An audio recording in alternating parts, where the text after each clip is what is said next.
Ingat jemaah, kalau antum masuk masjid, imam tahiyat akhir sholat Jumat, itu antum tidak boleh sholat Jumat, harus sholat zuhur. Jadi patokannya kalau masbuk dalam sholat Jumat, patokannya 1 rakaat, dapat imam, dapat sholat Jumat.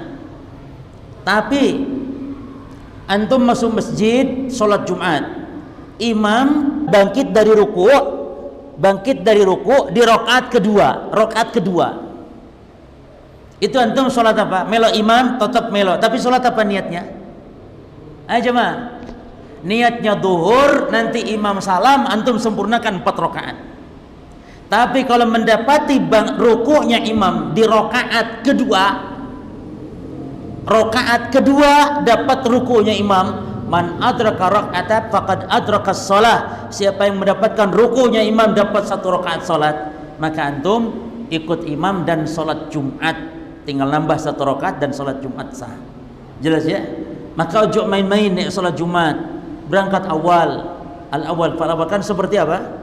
Seperti kurban apa jemaah? Seperti kurban unta, sapi, kambing, ayam, endog, telur.